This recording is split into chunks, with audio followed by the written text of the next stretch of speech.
Brought to you by Palvi Agrico.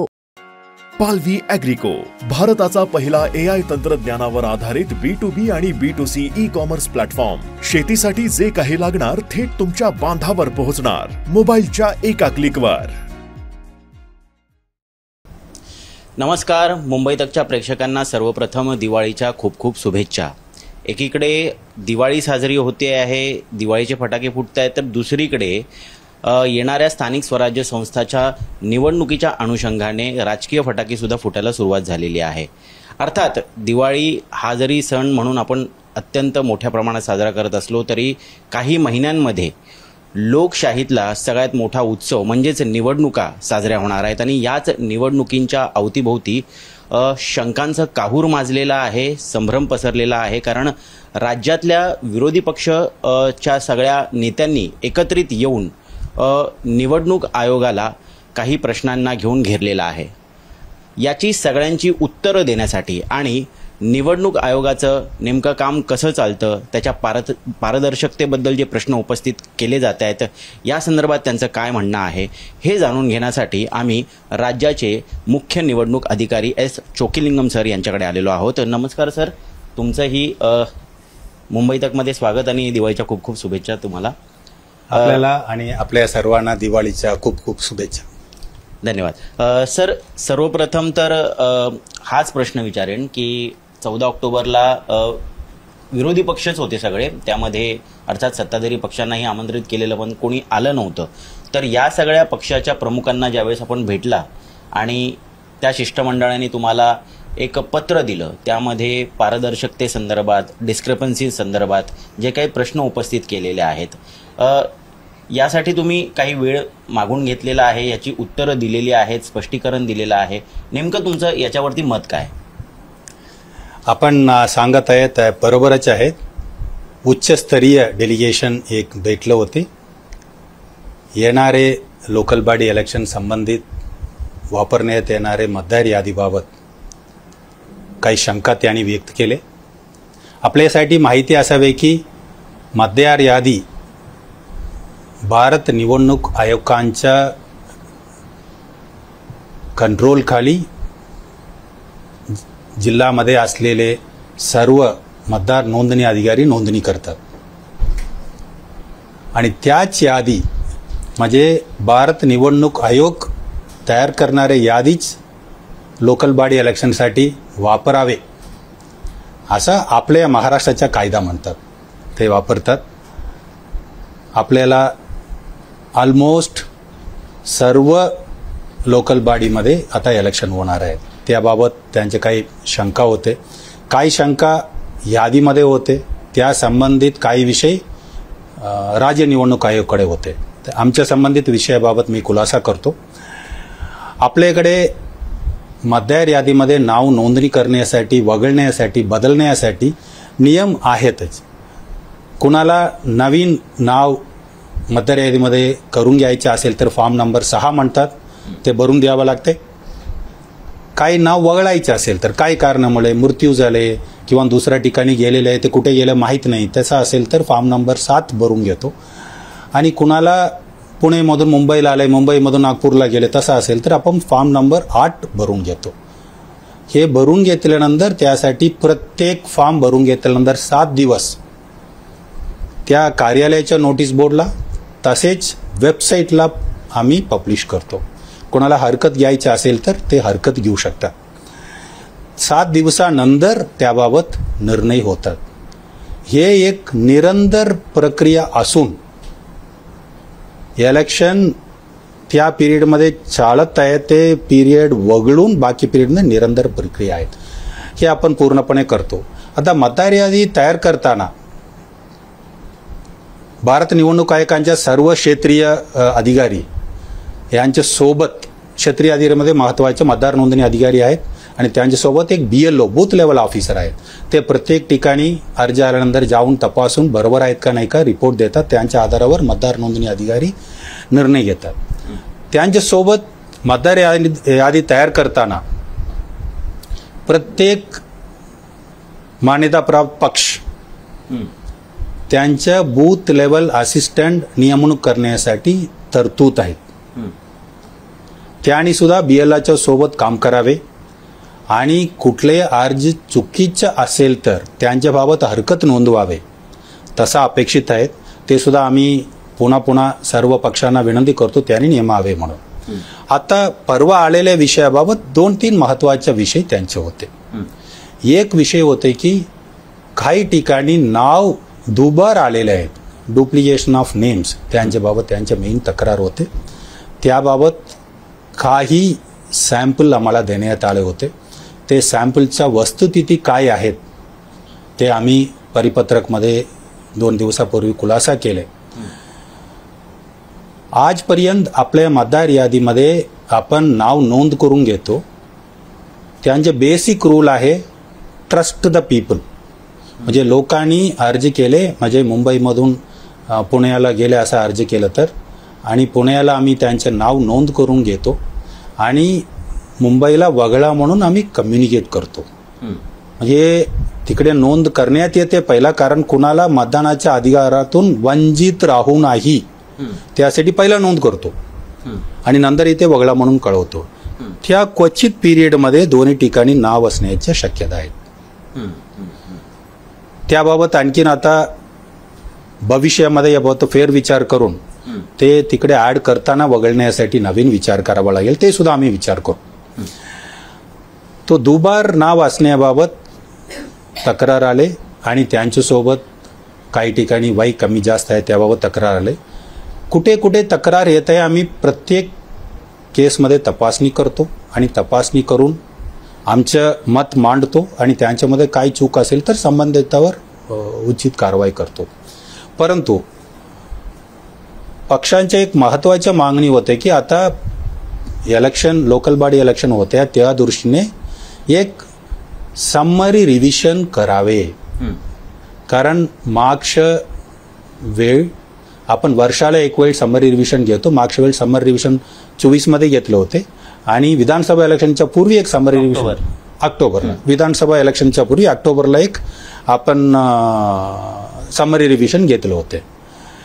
त्यांच्यानंतर ऑक्टोबरमध्येच घेतलं असल्यामुळे यावर्षी आपण जानेवारीला घेतलं नाही. त्यांच्यानंतर घेण्याचा विचार चालू आहे. ECI त्याबाबत उचित निर्णय घेतील. सर्व उच्चस्तरीय शिष्टमंडळाच्या मागणी होते की ते आता तात्काळ घ्यावे. त्यांच्या विनंती तसेच ECIकडे आम्ही कळवलेले आहेत. ते ECIच्या कन्सिडरेशनमध्ये ते विषय आहेत. सर, यामध्ये फक्त विहित कालावधी 1 जुलै 2025 पर्यंतच्या नोंदणी असतील, डिलिशन असेल, या सगळ्या प्रक्रियेला वेळ देण्यात आलेला होता. त्याचं कारण काय? म्हणजे ही विहित तारीख कशाच्या आधारावरती निवडली आणि त्याच्यानंतर मग जे 18 वर्षाचे होतील ते पुढच्या 4-5 वर्षांसाठी मतदानाचा अधिकार त्यांना मिळणार नाही, हुकेल, असं जे काही विरोधक म्हणतात, याला तुमचं काय होतं? 2 विषय अलग अलग आहेत. एक विषय आहे की 1 जुलैच्या यादी का घेतलेला आहे.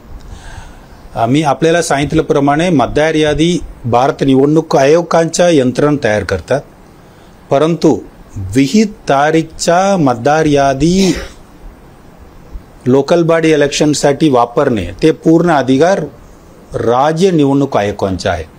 म्हणजे राज्य निवडणूक आयोगाने 1 जुलैच्या यादी मागणी केलेल्या आहेत, त्याप्रमाणे ECIनी त्यांना उपलब्ध करून दिलेलं आहे. 1 जुलैच्या यादी किंवा दुसरा कुठल्याही तारीखच्या यादी मागणी करण्याचा निर्णय पूर्णपणे राज्य निवडणूक आयोगांचा आहे. दुसरा आपण विचारत होते की त्याला नवीन 18 झाले, त्यांना पुढील 4-5 वर्षासाठी मतदान करू शकत नाही असं आपण म्हटले. ते प्रश्न एवढं बरोबर नाही आहे. 4-5 वर्षाच्या नाही, आम्ही वर्षाला एक वेळ समरी रिव्हिजन घेतो. त्या वेळापासून त्यांना नोंदणी करण्यासाठी कायद्यामध्ये तरतूद आहे. या वेळामध्ये तो SSR न झाल्यामुळे नवीन 18 वय झालेले व्यक्तींना त्यांना अजून नोंदणी करता आलं नाही. याविषयी आम्ही भारत निवडणूक आयोगांना कळवलेलं आहे. त्यांच्या स्तरावर ते विचार चालू आहे. यामध्ये 2 महत्त्वाच्या गोष्टी ज्या ऑपोजिशन पार्टीज म्हणतात ते म्हणजे ट्रिप्लिकेशन ऑफ वोट. आता तुम्ही म्हणालात की एका ठिकाणाहून नाव वगळायचं आणि दुसऱ्या ठिकाणी नाव नोंदणी करायची, परंतु नाव नोंदणीला तुम्ही प्राधान्य देता कारण त्याच्या अधिकारापासून तो वंचित राहू नये. बरोबर. आपण उदाहरणार्थ जर रेशन कार्डाचं घेतलं तर रेशन कार्ड जोपर्यंत आपण रेशन कार्ड राहत्या ठिकाणी खारिज करत नाही, रद्द करत नाही आणि ते पुरावे जोपर्यंत नवीन ठिकाणी नवीन रेसिडेन्शियल ॲड्रेसला देत नाही तोपर्यंत नवीन रेशन कार्ड मिळत नाही. तर अशा पद्धतीचा मापदंड हा इलेक्शन वोटिंग ID कार्डला का नाही आहे किंवा वोटर रजिस्ट्रेशनला का नाही आहे? याच्यामुळे सर्वात जास्त डुप्लिकेशन होते असं नाही वाटत आपल्याला? आपण सांगत आहे बरोबरच आहेत, परंतु मी आपल्याला या अगोदर सांगितल्याप्रमाणे मतदार यादीमध्ये no voter to be left behind, हे कोणाला मतदारापासून वंचित राहू नाही, तेच मूळ वाक्य घोषवाक्य आमचे होते. त्या आधाराप्रमाणे आम्ही त्यांना इन्क्लुशनला प्राधान्य दिले. आपण सुद्धा ऐकलं असेल, महत्वाच्या ठिकाणातून सुद्धा सांगतो, it should be inclusion, exclusion is not the criteria, inclusion is the criteria. आपण सुद्धा आजपर्यंत प्रत्येक निवडणुकीमध्ये पाहिलं असणार, आजपर्यंत मतदार यादीच्या तक्रार कुठल्या विषयावर होते आपल्याला माहिती असणार. मतदानाच्या दिवस माझं नाव मतदार यादीमध्ये नाही, हेच यापूर्वी इलेक्शनच्या महत्त्वाच्या तक्रारी होत्या. तुम्हाला आठवण असेल, यापूर्वीच्या कुठले इलेक्शन झालं तर इलेक्शनच्या दिवशी माझं नाव यादीमध्ये नाही हेच होते. म्हणून आमचं फोकस पूर्णपणे मतदार यादीमधून कोणाचे नाव वगळू नये यांच्या फोकसवर होते. आणि आता तुम्ही रेशन कार्डचं उदाहरण कसं सांगत आहे त्याप्रमाणे आपल्या माहितीसाठी सांगतो, यापूर्वी लोकल लेवलला आमच्या मतदार यादी होते, त्यांच्यानंतर राज्य लेवलला आले, नॅशनल लेवलला इंटिग्रेट आत्ता झालेले आहेत रिसेंटली मागच्या 2-3 वर्षात. म्हणून आता आपण सांगितल्याप्रमाणे आपण विचार करू शकतो भविष्यासाठी की हे इथे वगळून तिथे वगळल्याशिवाय तिथे करण्याऐवजी वगळतानाच करावे, म्हणजे दोन्ही एक वेळाला करावे.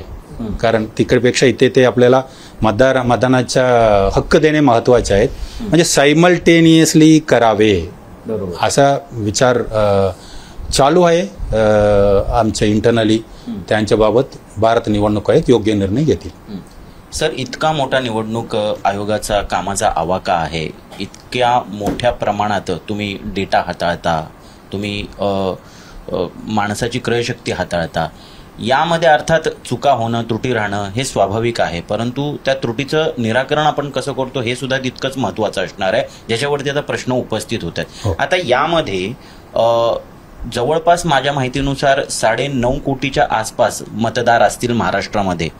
1 लाखभर मतदान केंद्रामध्ये ते विभागले गेलेले असतील. बरोबर आहे. तर इतका मोठा डेटा हाताळताना ड्युप्लिकेशन किती मोठ्या प्रमाणात आहे, त्याचे आकडे जे समोर येत आहेत, जे रॅन्डम आकडे वेगवेगळ्या राजकीय पक्षांकडनं दिले जात आहेत, कोणी म्हणते कितीतरी लाख आहेत, कोणी म्हणते 1 कोटीच्या घरात आहेत, तर याचा काही ऑफिशियल आकडा तुमच्याकडे आहे का? ते तपासण्याची काही कार्यपद्धती तुमच्याकडे आहे?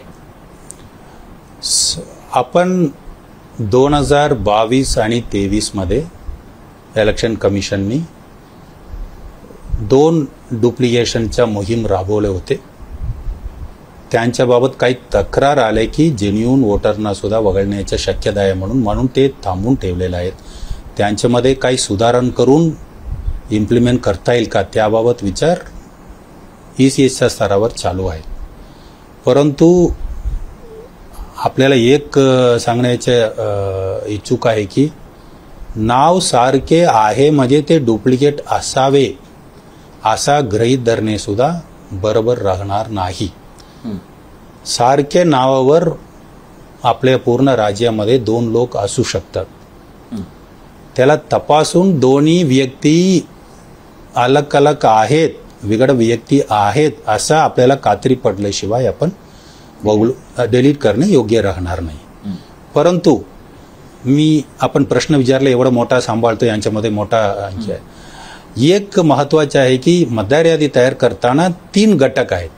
एक घटक आहे भारत निवडणूक आयोग आणि त्यांचे यंत्रण, त्यांच्यासोबत आपल्या मान्यता प्राप्त आणि तसेच नोंदणीकृत पक्ष आहेत, त्यांचं पूर्ण सहभाग अपेक्षित आहेत. या प्रक्रियेमध्ये काही चूक असेल तर त्यांना फॉर्म नंबर 7 मार्फत किंवा नवीन कोणाच्या राहील तर 6 मार्फत त्यांना सांगायला पूर्ण अधिकार आहेत. तसेच प्रत्येक नागरिक सुद्धा त्यांचे नाव बरोबर आहेत का नाही ते पाहून त्याप्रमाणे त्यांनी फॉर्म करून देणे अपेक्षित आहे.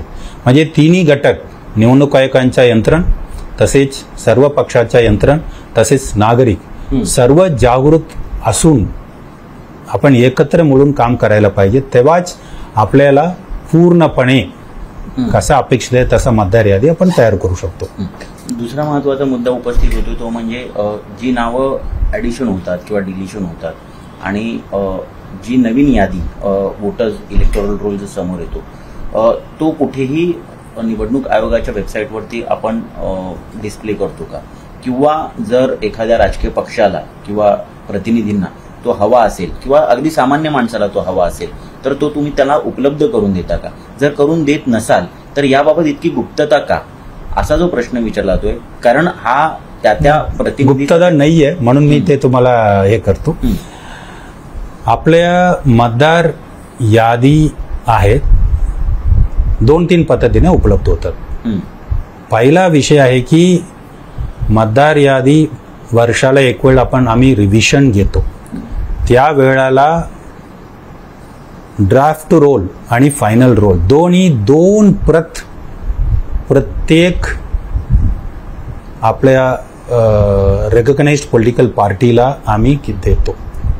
इतर पार्टी, इतर नागरिकांना त्यासाठी किती किंमत ठरवलेलं आहे ते किंमत पेमेंट केलं तर देतो. हे आहे पेपरमध्ये. यालाही आक्षेप आहे. त्यांचं म्हणणं आहे की आमचीच माहिती मिळवण्यासाठी आम्हाला पैसे का द्यावे लागतात. आमचीच माहिती म्हणजे आम्हाला जर राजकीय पक्षाला जर मतदान करणार आहे आणि त्याची जर माहिती आम्हाला उपलब्ध करून द्यायची असेल तर त्यासाठी सुद्धा पैसे तेच म्हणतो ना, रेकग्नाइज्ड पॉलिटिकल पार्टीला पैसा लागत नाही. फक्त रजिस्टर्ड अनरेकग्नाइज्ड पॉलिटिकल पार्टीला ते आहे, हजारो आहेत म्हणून त्यांच्यासाठी पैसा पेमेंट करावा लागते. मोठा पक्ष आहेत, प्रत्येक ठिकाणी त्यांचे स्ट्रॉंग होल्ड आहेत, त्यांच्यासाठी म्हणजे आपल्याला रेकग्नाइज्ड पॉलिटिकल पार्टी म्हणतो त्यांच्यासाठी काही पैसा लागत नाही. आम्ही 2 प्रत देतो, त्यांच्या ड्राफ्ट देतो आणि फायनल सुद्धा देतो. ते पाहून त्यांनी 1 प्रत त्यांनी सर्व त्यांचे बूथ लेवल एजंटला त्यांनी वाटप करू शकतात. तो एक आहे.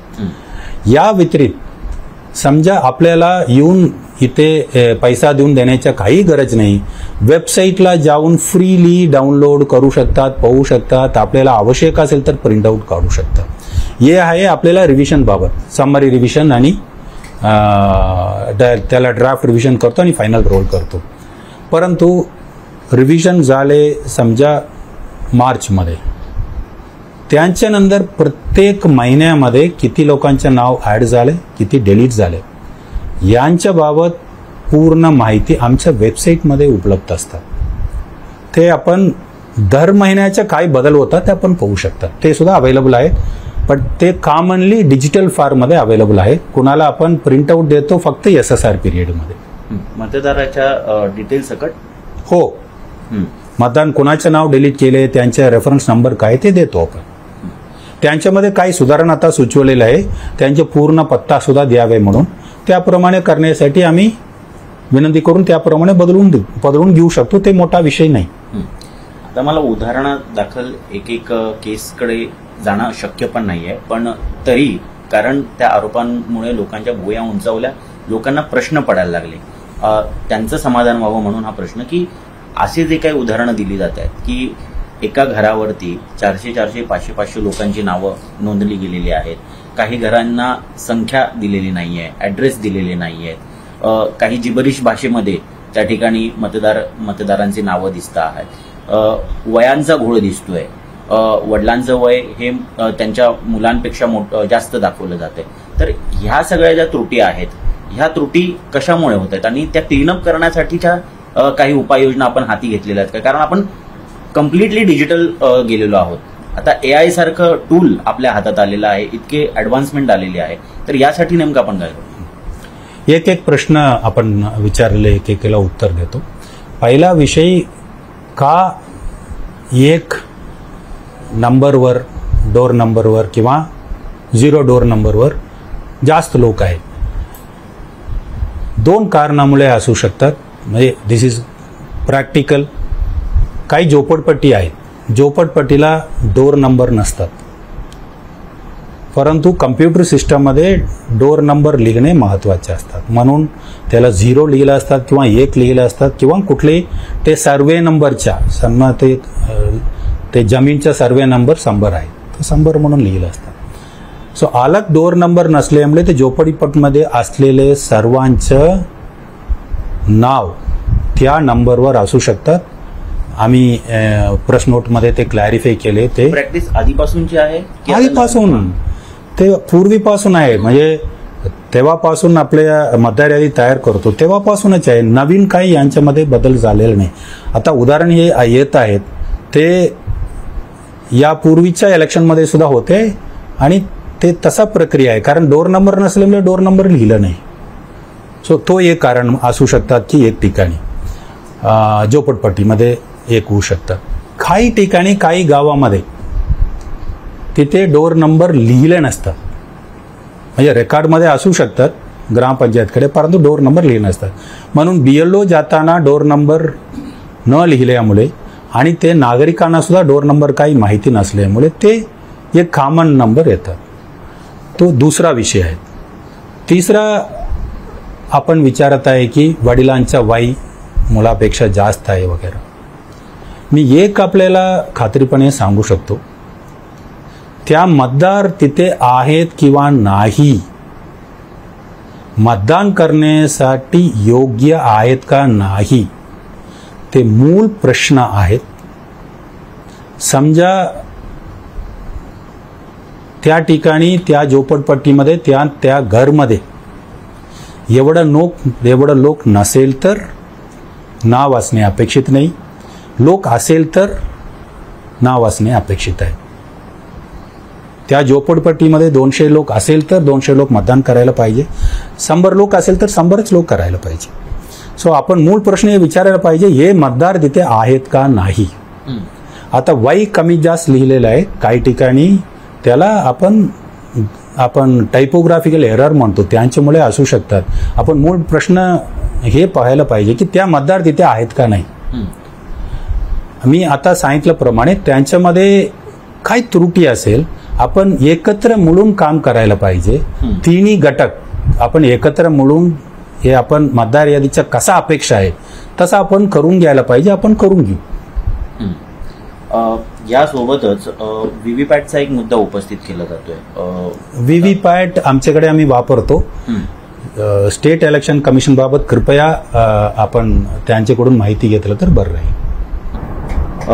दुसरा प्रश्न सर, कारण आता बिहारच्या निवडणुका होऊ घातलेल्या आहेत आणि बिहारमध्ये SIR लागू करण्यात आलं. अर्थात ऑपोजिशनने त्याला विरोध केला, परंतु आपल्या इथे ज्या वेळेस शिष्टमंडळ भेटायला आलेलं होतं, नेमकी मागणी काय होती आणि या संदर्भात आपण पुढे काय हालचाली करताय?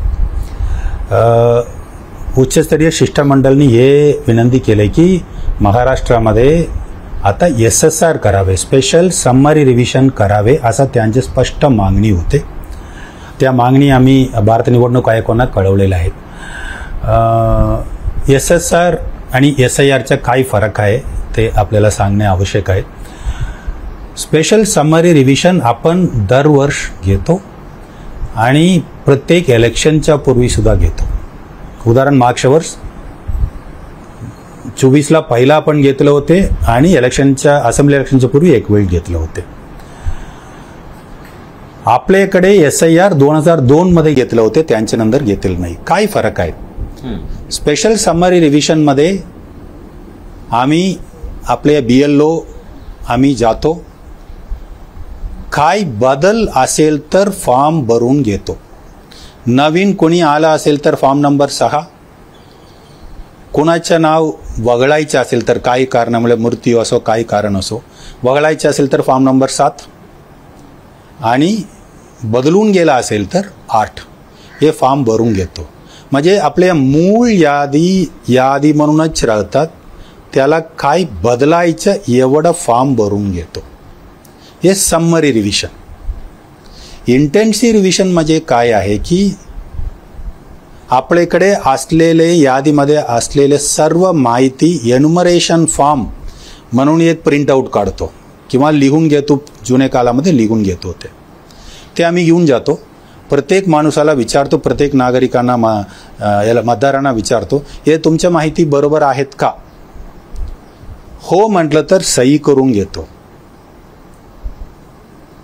म्हणजे एन्युमरेशन फॉर्म सही करून दिलं तर योग्य आहे म्हणून घेतो त्याला, किंवा बदल असेल तर बदल करून घेतो. परंतु एन्युमरेशन फॉर्म पाहून तपासणी करून सही करायला त्या माणूस नसेल, ते विषय तिथे संपतात. म्हणजे कोण त्या कार्यक्षेत्रामध्ये त्या कालावधीमध्ये आम्ही कॉन्टॅक्ट करतो, त्यांना बाहेर असेल तर टेम्पररी गेला असेल तर बोलून घेतो, इतरांना बोलवायला सांगतो. त्या कालावधीमध्ये एन्युमरेशन फॉर्म तपासून सही करायला कोण कोण आहेत त्यांचं नावच यादीमध्ये येणार, कोणी नाही त्यांचं नाव यादीमध्ये येणार नाही. थोडक्यात 100% व्हेरिफिकेशन होणार आणि कोणी सही करणार त्यांचं नावच येणार. तिथे वगळण्याच्या प्रक्रिया म्हणून अलग काही नाही. कोणी आहे त्यांचं नाव येणार, कोणी नाही त्यांचं नाव येणार नाही. SSR मध्ये असलेल्या यादी तसंच ठेवतो आपण, फक्त बदल नोंद करून घेतो. SIR मध्ये पूर्णपणे सर्व 100% तपासतो आणि असेल तर यादीमध्ये येणार, नसेल तर येणार नाही. हे मोठा फरक आहे. म्हणजे बेसिकली एक वेळ सर्व क्लीन करून घेतो. आपल्याकडे 2002 मध्ये ते झालेले आहेत. आता पुढे करायचं नाही करायचं त्यांच्याबाबत योग्य निर्णय भारत निवडणूक आयोग घेतील. शेवटाकडे येऊया. मला प्रश्न हा पडलेला आहे की ज्या पद्धतीनं आता आरोप होत आहेत त्याच्यामुळे पब्लिक डिस्कोर्समध्ये एक संभ्रमाचं वातावरण आहे आणि अगदी काही महिन्यांवरती आता निवडणुका आलेल्या आहेत. अशा परिस्थितीमध्ये जर लोकांचा विश्वास उडाला, जर लोक मतदानापासून परावृत्त झाले, तर त्यांचा ट्रस्ट रिगेन करण्यासाठी आपण नेमकी कुठल्या अवेअरनेस कॅम्पेन असतील, कम्युनिकेशन स्ट्रॅटेजीज असतील याचा अवलंब करणार? आपण सांगत आहे ते पूर्णपणे मान्य आहेत. आमच्या कम्युनिकेशन स्ट्रॅटेजीमध्ये रिवॅम्प करून करणे आवश्यक आहे. ते आम्ही विचार करू नक्की. सर्व माहिती लोकांच्या समोर घेऊन जाणे आवश्यक आहे. आता मोठा इलेक्शन येत आहे, त्यासाठी राज्य निवडणूक आयोगाने योग्य काळजी घेईल. परंतु आमच्या मतदार यादीबाबत काही शंका राहू नये म्हणून आम्ही काळजी घेऊ. त्यांच्यासोबत एक आपल्याला खुलासा करतो की शिष्टमंडळांनी येऊन काय काय मागणी केले त्यांच्याबाबत आम्ही फक्त आत्ता असलेले वस्तुस्थिती आम्ही कळवलेले आहेत. त्यांनी मागितलेले SSRच्या मागणी ECIकडे सदर केलेले आहे. त्यांच्याबाबत निर्णय झाल्यानंतर कळवण्यात येईल. तसेच राज्य निवडणूक आयोगाने त्यांच्याकडे आलेले मागणीबाबत योग्य निर्णय घेणार आणि त्यांनी कळवणार आहेत. म्हणजे थोडक्यात आतापर्यंत झालेले कम्युनिकेशन आहे त्यांच्यामध्ये पूर्ण झालेले नाही आहे. ते मागणी काही कन्सिडरेशनमध्ये आहेत, ते सुद्धा मी आपल्याला कळवण्याच्या इच्छुक आहे माझ्या. आणि आमच्या कम्युनिकेशन स्ट्रॅटेजी आणखीन इम्प्रूव्ह करू, जेणेकरून लोकांच्या मनामध्ये काही गैरसमज राहणार नाही असं आम्ही काळजी घेऊ. त्यांच्याबाबत दुसरा एक लोकांचे प्रश्न येतात की आपण आधार लिंक केलं तर हे डुप्लिकेशन वगैरे होणार नाही का? खरंच नाही, असा काही लोकांचा प्रश्न सुद्धा आलेला आहे. हे आधार मतदार यादीला सोबत घेण्यासाठी भारत निवडणूक आयोगाची इच्छा आहेत, परंतु आपल्या देशामध्ये असलेले कायद्याप्रमाणे त्यांचं कन्सेंट असल्याशिवाय आम्ही आधार घेऊ शकत नाही. त्याला दोनच पर्याय आहेत. एक पर्याय आहेत शासनाकडून कुठलेही ग्रँट्स DBT पैसा वाटप होत असेल तर त्याला आधार कंपल्सरी करू शकतात. दुसरा कायद्यामध्ये बदल करून आवश्यक आहे म्हणून आणावा लागेल. आता सद्यस्थितीवर आम्ही फक्त विनंती करू शकतो. विनंतीप्रमाणे आधार कोणी देत आहे ते आम्ही नोंद करून घेतो. तोपर्यंत कायद्यामध्ये बदल होत नाही आणि आम्ही कंपल्सरली ते घेऊ शकत नाही आहे. काही लोकांच्या त्यांच्याबाबत सुद्धा काही कन्सर्न्स आहेत म्हणजे आधार मतदार यादीमध्ये घेऊ नये म्हणून सुद्धा आहे. सर्व विचार करून कायदा झाले त्याच्यानंतर आम्ही आधार घेऊ शकतो. आता फक्त आम्ही ऑप्शनल म्हणून घेऊ शकतो, आम्ही घेत आहोत. तर हे होते एस चोक्कलिंगम आणि निवडणूक आयोगावरती जे काही प्रश्नचिन्ह उपस्थित केलेले आहेत, जे काही आक्षेप घेण्यात आलेले आहेत, त्या सर्व प्रश्नांची उत्तरं घेण्याचा प्रयत्न आपण त्यांच्याकडनं केलेला आहे. अर्थात यामध्ये अनेक प्रश्न अजूनही अनुत्तरित आहेत. या संदर्भात निवडणूक आयोग त्यांच्या पद्धतीनं काम करतं आहे. येणाऱ्या निवडणुकांमध्ये या सगळ्या प्रक्रियेवरती पूर्णपणे विश्वास ठेवून मतदानाला यावं हीच अपेक्षा आम्ही या ठिकाणी व्यक्त करतो आणि त्यांच्या सगळ्या प्रश्नांची उत्तरं तोपर्यंत त्यांना मिळतील अशी अपेक्षा व्यक्त करतो. कॅमेरा पर्सन सचिन सावंतसोबत मी ऋत्विक भालेकर, मुंबई तक.